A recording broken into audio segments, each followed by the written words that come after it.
السلام علیکم ناظرین، میں ہوں محمد شفیق اور آج میں آپ کے لیے بہت مزیدار سٹوری لے کے آیا ہوں جو کہ ایک انسان نے اپنے ہاتھ سے نہیں اپنی ایک آنکھ سے کتاب لکھی۔ بہت اچھی موٹیویشنل ویڈیو ہے، امید ہے انشاءاللہ آپ کو بہت پسند آئے گی۔ جیمس ڈومینک بوبی ایک فرینچ صحافی تھا جو کہ 23 اپریل 1952 میں پیدا ہوا۔ اس نے تعلیم حاصل کی اور صحافی بن گیا۔ یہ صحافت کی مختلف منزلیں طے کرتا ہوا پیرس کی مشہور میگزین چلی کا چیف ایڈیٹر بن گیا۔ جب وہ چلی کا چیف ایڈیٹر بن گیا تو وہ سمجھتا تھا کہ زندگی میں اس نے کامیابی حاصل کر لی ہے۔ وہ ایک مطمئن زندگی گزار رہا تھا، آرام سے وہ 5 دن کام کرتا اور 2 دن اپنی بیگم بچوں کے ساتھ سیر و تفریح کرتا۔ پھر ایک عجیب واقعہ پیش آیا 8 دسمبر 1995 کو، جب وہ صبح اٹھنے کی کوشش کر رہا تھا تو وہ اپنے آپ کو اٹھ نہیں پایا۔ وہ گہری نیند میں جا چکا تھا۔ جب اس کو ہسپتال لے کے جایا گیا تو پتہ چلا کہ وہ کومے میں چلا گیا ہے۔ 20 دن تک وہ ہسپتال کے بستر پر پڑا رہا اور وہ کومے کی حالت میں رہا۔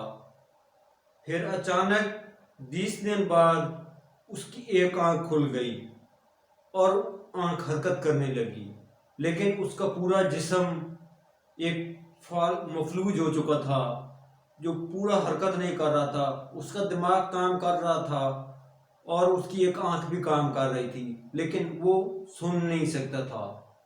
اس طرح ٹائم گزرنے کے بعد پھر ایک دن اللہ تعالیٰ نے اس کی کانوں کی سماعت واپس کر دی اور وہ اب سن سکتا تھا، دماغ میں سوچ سکتا تھا، ایک آنکھ سے وہ پلک جھپکتا تھا۔ وہ اپنی آنکھ سے پلک جھپکنے سے اپنی پسند اور ناپسند کا اظہار بھی کر سکتا تھا، اور اب اس نے اپنی باقی زندگی ایک پلک سے گزارنی تھی۔ آپ صرف یہ سوچ سکتے ہیں کہ یہ دنیا کا کتنا مشکل ترین کام ہے۔ کہانی آگے بڑھانے سے پہلے میں آپ کو بتاتا چلوں، میں ہوں محمد شفیق اور آپ میرا یوٹیوب چینل لائف چینجر دیکھ رہے ہیں۔ اگر ابھی تک آپ نے میرا چینل سبسکرائب نہیں کیا تو پلیز سبسکرائب کر دیں، کیونکہ میں اس طرح کی موٹیویشنل ویڈیو اور اچھی اچھی سٹوری آپ کے لیے لے کے آتا رہتا ہوں جو آپ کی زندگی میں بہت اہم کردار ادا کرے گی۔ تو میں عرض کر رہا تھا، جب وہ بھی نارمل تھا، وہ چل پھر سکتا تھا، سب کچھ کر سکتا تھا، تو وہ اس وقت ایک ایسی کتاب لکھنا چاہتا تھا کہ جو رہتی دنیا تک اس کا نام رہے، لیکن معذوری کے بعد یہ خواہش پایہ تکمیل تک پہنچنا ایک ناممکن نظر آ رہا تھا۔ لیکن بوبی کی ہمت قائم تھی۔ اس نے اپنی ایک آنکھ سے کتاب لکھنے کا فیصلہ کر لیا۔ اس دوران بوبی کی بیوی نے اس کے ساتھ کمیونیکیشن بات کرنے کا ایک طریقہ ایجاد کر لیا تھا۔ وہ بوبی سے سوال کرتی تھی، جس سوال پر وہ بوبی پلک جھپکتا تھا تو اس کا مطلب ہاں ہوتا تھا۔ اگر کسی سوال پر بوبی اپنی آنکھ کو سٹل آنکھ پلک نہ جھپکے تو وہ اس کا جواب نہ ہوتا تھا۔ بوبی کی بیوی نے اس کی کتاب لکھنے میں اس کی مدد کا فیصلہ کیا۔ اس نے ایک اسسٹنٹ ہائر کیا جو ٹائپ رائٹر لے کے اس کے پاس بیٹھ جاتا تھا، اور وہ اسسٹنٹ حروف تہجی اے سے لے کے زیڈ تک بولتا تھا، اور بیوی اس کی پلک کی آنکھ کی طرف دیکھتی رہتی تھی۔ جس پلک پہ وہ پلک جھپکتا تھا وہ لفظ لکھ لیا جاتا تھا۔ اس کے بعد دوبارہ حروف تہجی بولے جاتے تھے۔ دوبارہ جس حروف تہجی پر وہ بھی اپنی پلک جھپکتا تھا وہ دوبارہ لکھ لیا جاتا تھا۔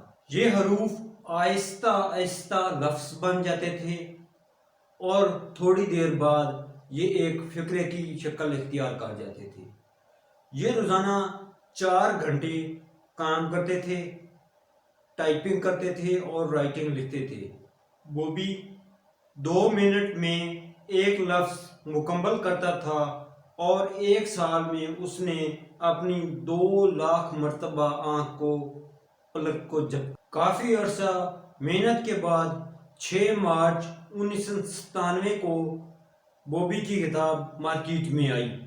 بوبی کی بیوی نے مارکیٹ سے پہلی کتاب کی بک خریدی اور بھاگتی ہوئی بوبی کے پاس آئی اور آ کے کہنے لگی، بوبی اب تم رہتی دنیا تک تمہارا نام باقی رہے گا۔ جب یہ سنا بوبی نے تو اس کی آنکھ تیزی سے پلک کو جھپکنے لگا، تو بوبی کی بیوی کو احساس ہوا کہ وہ اپنی کامیابی پر تالیاں بجا رہا ہے، تو بوبی کی بیوی نے بھی تالیاں بجانا شروع کر دی۔ 9 مارچ 1997 کو بوبی کا آخر انتقال ہو گیا۔ ٹھیک کتاب چھپنے کے 3 دن بعد بوبی کی روح پرواز کر گئی۔ بوبی کے مرنے کے بعد اس کی کتاب یورپ کی بیسٹ سیلر کتاب بنی۔ یہ دنیا کی واحد کتاب ہے جو ایک پلک سے لکھی گئی۔ بوبی نے یہ ثابت کر دیا، اگر آپ کی ایک آنکھ بھی سلامت ہو تو آپ اسے کمال کر سکتے ہو۔ اگر ہم اپنا مقابلہ بوبی سے کریں تو ہم سے بڑا ناشکرا کون ہوگا؟ اللہ تعالیٰ نے ہمیں جسم دیا ہے، آنکھیں دیں، ہاتھ دیں، جب چاہتے ہیں اٹھ کے چل سکتے ہیں، پھر سکتے ہیں، بول سکتے ہیں، سن سکتے ہیں، کھا پی سکتے ہیں، لیکن اس کے باوجود کہ اگر ہم کام نہیں کرتے، محنت نہیں کرتے تو ہم سے بڑا کام۔ آپ میرا دیکھ رہے ہیں یوٹیوب چینل لائف چینجر۔ اگر یہ میری ویڈیو آپ کو پسند آئی ہے تو پلیز لائک اینڈ کمنٹس کیجیے گا اور میرے چینل کو سبسکرائب کرنا نہ بھولیے گا۔ اس کے ساتھ ہی مجھے محمد شفیق کو اجازت دیجیے۔ اللہ حافظ۔